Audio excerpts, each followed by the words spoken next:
Hello, nerds. These are the top 12 books, one for every month that I read in 2024. Grab yourself a matcha, a coffee, a tea, or a glass of milk if you're a psychopath, and let's chat about books.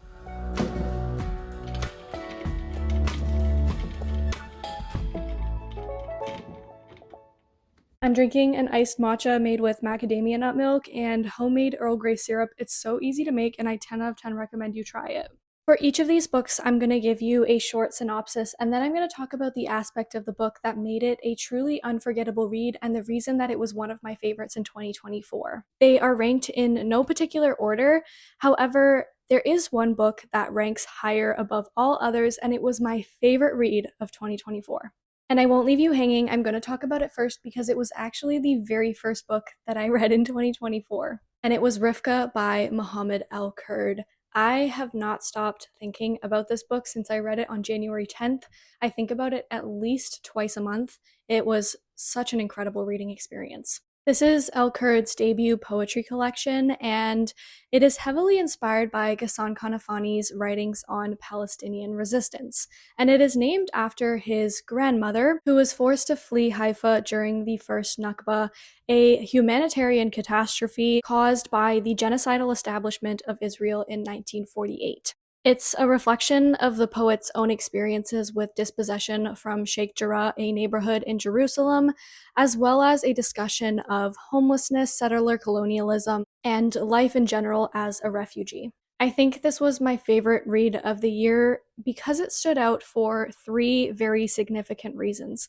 First, I cried many times while reading this. I don't know how anyone could read this and not cry, or at the very least feel absolute devastation and heartbreak. Second, I read this while I was taking some courses at university that kind of tied into the themes within this book. The first one was a course about advanced issues in global citizenship, and the second one was a course about democratization and human rights. In the human rights course, I learned that the year the Nakba happened, 1948, was the same year that the United Nations adopted and enshrined the United Nations Declaration of Human Rights. It was baffling to me that these two things, a genocide and a declaration of human rights, could coexist within the same year. In the global citizenship course, I had been doing extensive research for a paper on eco-terrorism, and I ended up doing a case study on Israeli ecological propaganda. And I had read an academic paper by a Palestinian scholar to aid me with this case study, and her writing was so similar to that of El-Kurd's poetry, even though one was an academic source and one was a poetry collection that came from the soul. The similarities were uncanny. The academic article discussed ecological destruction on Palestinian land, and of course, Mohammed El-Kurd's poetry collection discusses the humanitarian destruction on Palestinian lands and of Palestinian people. And the third and final thing that stood out to me was the fact that while I was reading this collection, I was simultaneously doing some research for my own enjoyment about a type of poetry called verse journalism. It's basically when you combine journalism and poetry together. And this is something that El-Kurd does frequently throughout this collection. There's one poem in particular that hit me really hard, and it was a response to the United States invasion of Afghanistan during the War on Terror, and a journal article titled, "U.S. Soldier Admits to Killing Unarmed Afghans for Sport." It's an article from 2011. It's in The Guardian. It's still up. You can read it.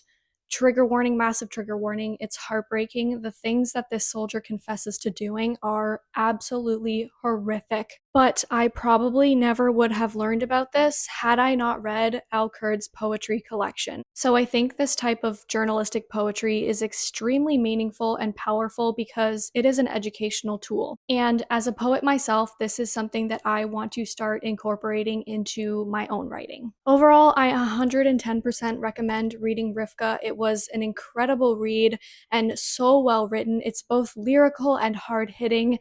I cannot recommend it enough, but please, as always, check the trigger warnings. The best book that I read in February was The Lightning Thief by Rick Riordan. This book has my entire heart and soul. I've loved it since I was 12 years old. I am now almost 24, so it's been quite a while. Look, I didn't want to be a half-blood. If you're reading this because you think you might be one, my advice is close this book right now.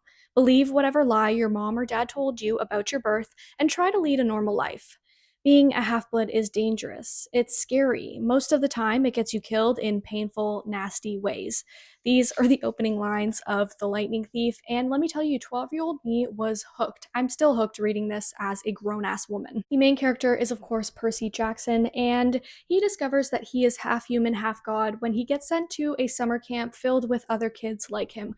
Good kids who struggle in the real world, the mortal world. His mother is a hardworking and loving woman from New York City, and his father is the god of the sea, Poseidon. Upon his arrival at Camp Half-Blood, Percy, his best friend Grover, who as it turns out is half boy, half goat, and a feisty daughter of Athena named Annabeth get sent on a quest to retrieve the stolen lightning bolt of the king of the gods, Zeus himself, to prevent a full-blown war between the gods happening. Like I said, this has been my favorite book since I was 12 years old.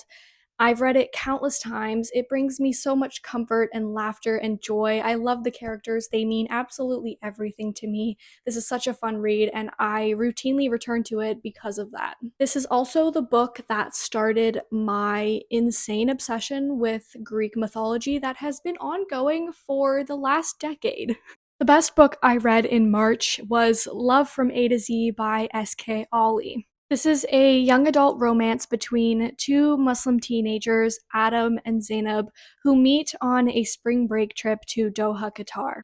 Adam is struggling with the death of his mother as well as his recent multiple sclerosis diagnosis, and Zainab is struggling with the incessant Islamophobia from her English teacher. I think it's her English teacher. After confronting this teacher, Zainab is suspended from school, and this happens right before spring break begins, so she decides that she is going to start her vacation to go visit her aunt in Qatar a little bit early. At the airport, she crosses paths with Adam, who is returning from his school abroad, and this is both a marvel and an oddity. I'm not Muslim, but last year I decided that I was going to participate in Ramadan and fast for the first time, and I read this while I was fasting, and it really made my experience so interesting and fun. I decided that I would fast not only to celebrate with loved ones who are Muslim, but also to learn more about Islam, and this book really helped me to learn a lot in a way that was accessible and digestible as an outsider to the religion. And it was also just one of the cutest and most wholesome romances that I've ever read, and I do really want to reread it at some point.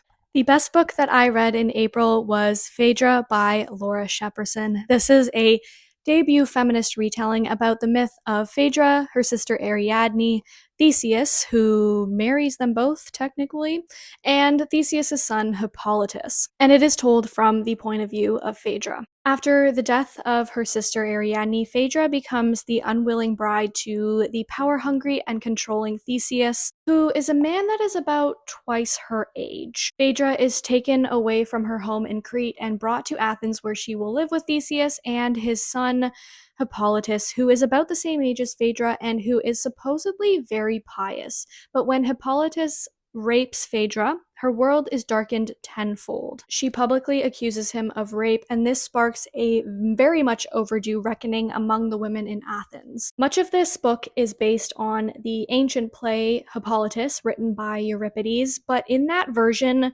Hippolytus is the victim and Phaedra is the villain. She tries to seduce Hippolytus, and when he rejects her, she falsely accuses him of rape, and it ends very badly for the both of them. Shepperson's version of the myth tells a completely new story, one that shows the ways that patriarchy bends the truth to favor men and completely discredit the experiences of women. I do love a good feminist retelling. This is like one of my favorite genres ever, but this one stood out to me in particular because of one scene, and it is a haunting and chilling scene where Phaedra gets her revenge. The reason it is so haunting is because she does this while she's about 8 or 9 months pregnant with a child that she never asked for. The best book that I read in May was What Strange Paradise by Omar Akkad. A dilapidated ship carrying refugees from Syria, Ethiopia, Egypt, Lebanon, and Palestine sinks off the coast of a small Mediterranean island. There is only one survivor, and he is a 9-year-old Syrian boy named Amir. He is rescued by a teenage girl named Venna who is determined to do whatever it takes to keep this young boy alive in a place that holds a lot of disdain for refugees. The book alternates between chapters that show the past and the present. The present chapters show how Venna and Amir become friends despite not speaking the same language and how they protect one another. And the past chapters show Amir's experiences on the refugee boat. This is quite a short book, but let me tell you, it really packs a punch. The last chapter made me absolutely sob, and I think that's what made it such an unforgettable read and one of my favorites in 2024. That last chapter, those last few pages, rewrite the entire story in a way that really makes you question everything you thought you knew. I don't want to say much more for fear of spoiling the ending, and I think this is a book that you should kind of go into blind for, because that ending should be unexpected. It should be unexpected so that you, the reader, have to grapple with your empathy and or indifference for the refugee crisis. The best book I read in June was Daughters of Olympus by Hannah Lynn. This is another feminist retelling of Greek myth that retells the myth of Hades, Persephone, and Persephone's mother, Demeter. It's told from the perspective of Demeter herself and from the perspective of her daughter Kore, who later becomes Persephone. Demeter did not always live in fear, but after a devastating act of violence, she hides away from the world. Her only solace is her daughter, but when Hades kidnaps her and brings her to the underworld, she is forced to step into the world that she is so desperately afraid of. This is the story of a mother who will do whatever it takes to protect her family and keep her daughter safe, and the story of a daughter who yearns for freedom from her overprotective mother. Demeter is a character from myth who is often very overlooked and or portrayed as a one-dimensional controlling mother figure. The reason that this book really stood out to me and is one of my favorites is because it changes that narrative about Demeter and shows how she is a complex character. The writing was poetic and beautiful and made me feel a vast range of emotion, which I think is an indication that a book is really, really good. It also twisted the myth in such unique ways while still staying true to source material, which is something that I always love in Greek mythology retellings. The best book that I read in July was The Art Thief, a true story of love, crime, and a dangerous obsession by Michael Finkel. I think this might be one of only 2 nonfiction books that I read in 2024. This is not a genre that I typically reach for because I don't tend to enjoy it, so the fact that this made my top 12 of the year means it's a really good book. This book is about Stefan Breitweiser, the world's most prolific art thief. With the help of his girlfriend, he carried out more than 200 heists in the span of 8 years and stole more than 300 works of art. Let that sink in for a second, just how insane that statistic is. 8 years and 300 works of art. And this gets even crazier when you learn that he never stole this art for the money. He was never planning on selling it. Instead, he stole it solely for the aesthetics of the art and because he thought that he would be a better caretaker for this art than museums and churches from which he stole the pieces. This is a book about the addiction to theft, love, and the insatiable hunger to possess beauty no matter what the cost. I think the reason I really liked this nonfiction book was because it flowed the way that literary fiction does, and it wasn't overly fact-heavy the way that most nonfiction books are. I read this right after graduating from university, and I loved that it didn't feel like I was reading yet another academic paper, but it was still so informative, and I did learn a lot. I did listen to the audiobook for this one, which I 10 out of 10 recommend. The narrator, Edoardo Ballerini, did a fantastic job.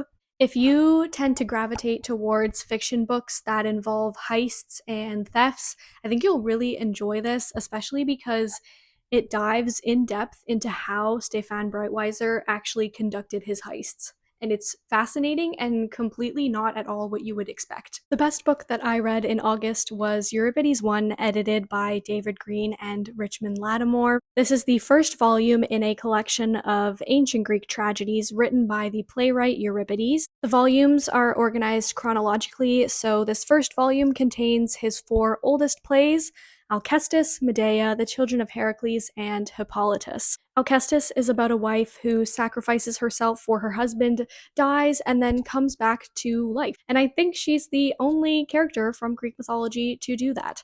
I've spoken about this play a little bit more in depth on my video about Catabasis, so if you are interested, go check that out. A gum wrapper just fell out of this book. That's kind of random. Medea is a story about revenge. After being cast aside by her husband Jason to marry another woman, her and their 2 sons are about to be sent into exile. They are going to be exiled in a foreign land with absolutely nowhere to go and no one to turn to. Medea's revenge is probably one of the most famous examples of revenge that are out there, so if you don't know what she does, I am not going to tell you, I'm not going to spoil that for you, you just gotta go into this blind, and I promise you, you'll have so much fun, it is a wild ride. The Children of Heracles is about the events that unfold after Heracles dies, and his children are left fatherless. They're left without a stable home and with nowhere to go, and they are being persecuted by a vicious king named Eurystheus, who was a longtime enemy of Heracles. The kids eventually find refuge in Athens, but that doesn't stop the fact that war is on the horizon and Eurystheus is coming. He is bringing his army from Argos, and they are unrelenting. And Hippolytus, I've already explained what that's about in my recap of Phaedra by Laura Shepperson, so we already know what's going on there. This stood out to me for a couple reasons. First, because Medea is my favorite play by Euripides. I love Medea so much despite what she does as her revenge. She's a complex and sympathetic character, and I just love how Euripides made Jason, her douchebag ex-husband, look like the douchebag that he actually is instead of treating him like the hero that all other authors want to say that he is. The second is because I discovered a new favorite play of mine, and that is Alcestis. I'd never read it before, and I absolutely loved it. I thought it was such an interesting take on grief and the gender roles within a family. It's also really funny, and Heracles makes an appearance, and that is just awesome. My favorite read of September was Annihilation by Jeff Vandermeer. Area X has been cut off from the rest of the world for decades, and it has been fully reclaimed by nature. Several expeditions have been sent out there, but have returned with not so promising results. The first expedition came back with tales of a pristine wilderness. The second expedition ended in mass suicide. In the third, the explorers turned against each other and shot each other with guns. The explorers from the 11th expedition returned as shadows of their former selves, and within just months, all died of cancer. The 12th expedition is comprised of 4 women, a surveyor, an anthropologist, a de facto leader, and a biologist, and the biologist is the woman who narrates the story for us. Their mission? Map the terrain, observe their surroundings, and most important, don't let Area X contaminate them. This book was weird. It was unique. It flips between past and present. The writing style was just something that I've never really seen before. It felt like a fever dream, to be honest. What really stood out to me were the descriptions of the unknown within Area X. What does the Earth look like when humans aren't there to interfere? How does being in a place with no human civilization affect the human brain? This book was mind-bending, haunting, and chilling. It's a mystery, but it's also a thriller, and it's narrated by someone who is very unreliable. You never know when she's really telling the truth or when things are just a fabrication. You'll be left with many questions when you get to the end of this very short book, but I think that's what makes it a very special read. This is also the first book in a trilogy. I have not read the other 2 books yet, but I'm assuming that a lot of the questions that you are left with by the end of this book do get answered in the next 2. However, based on the writing style, maybe not. The best book that I read in October was Anne of Green Gables by Lucy Maud Montgomery. 11-year-old orphan Anne Shirley is mistakenly sent to live on a farm with siblings Matthew and Marilla Cuthbert. At first, Anne is unwanted, specifically by Marilla, but she soon comes to find a home for the first time in her life with people that she loves and who love her. She's not the sturdy farm boy that the Cuthberts were expecting, but she is fiery and spirited and has so much to offer Green Gables. Anne has such a vivid imagination and feels things so deeply, her character will stick with you long after you finish reading this book. I read this immediately after watching Anne with an E for the first time, which, by the way, I ended up watching 3 times in a row because it was just that good and is now one of my favorite shows ever. Something about Anne just really spoke to me. I think I saw myself in her, and I just really loved the way that she perceived the world around her. There's never a dull moment with Anne, that's for sure. After reading this and watching the show for the first time, I tried to see the world more like Anne does, and I found that it was very helpful to try and find gratitude in the most mundane things about everyday life. And I found that my anxiety and depression were a lot better and really healed something within me. I don't care that this is technically a children's book. I think it's so relevant to adult life. It's a classic for a reason. So much scope for the imagination. If you know, you know, and if you don't, well, you should read the book. The best book I read in November was The Penelopiad by Margaret Atwood. This is yet again another Greek mythology feminist retelling.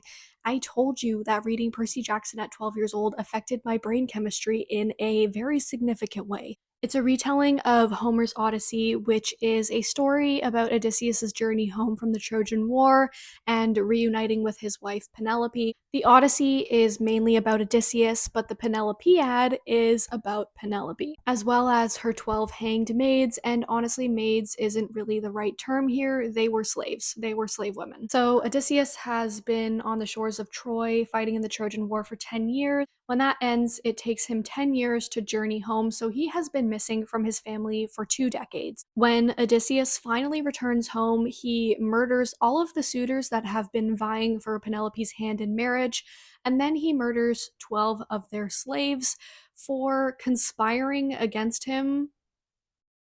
They were innocent, let's be honest. This is another retelling that, like Phaedra by Laura Shepperson, questions whether the male hero is actually a heroic figure at all. What stood out to me about this book in particular was that Penelope is no saint. A feminist retelling does not mean that the women characters are without fault. Instead, it should examine their characters through a multi-dimensional and complex lens. For example, in Atwood's version of The Odyssey, Penelope has a lot of internalized misogyny towards her cousin Helen, but this doesn't make us hate her character necessarily. She is still very sympathetic. I just love complex characters.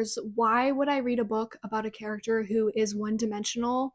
Some people love The Taste of Nothing, but that could never be me. And last, but certainly not least, the best book that I read in December was The Adventures of Amina Al-Sirafi by Shannon Chakraborty. Amina is a retired pirate, a very famous one at that. She is notorious and has had a very scandalous career. But for the last decade, she's kept to herself and has stayed at home raising her daughter, and she's content with this life. Or so she thinks. When the wealthy mother of a former crewman offers Amina a job for a kingly sum, retrieve the kidnapped daughter of said crewman and bring her home, Amina cannot pass up the opportunity to relive her pirate days. So she accepts the job, but as her quest progresses, she realizes that there is more than meets the eye to this job that she thought was going to be quite simple. And the price of this quest might be her very soul. This was such a good epic fantasy novel. It had just the right amount of magic and adventure, and it was very easy to follow in terms of the magical elements. Sometimes that is something that can get very confusing, especially for me, but it was not in this book, and it was so well written. But what really made this book stand out for me and made it unforgettable was the fact that I think this is the first fantasy book I've read where the main character is a follower of a religion that exists in our world today. Amina is Muslim, and her religion plays a very significant role in her characterization.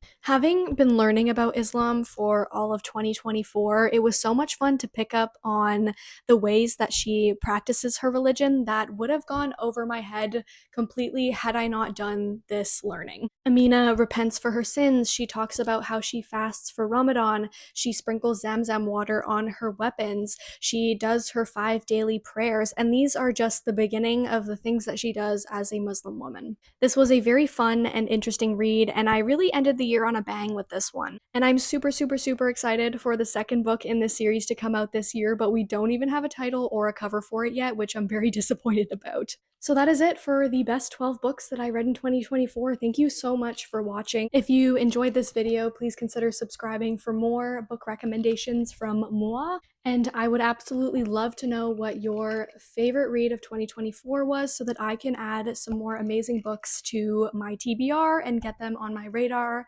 know that they're out there, and start looking for them. Happy reading and stay nerdy.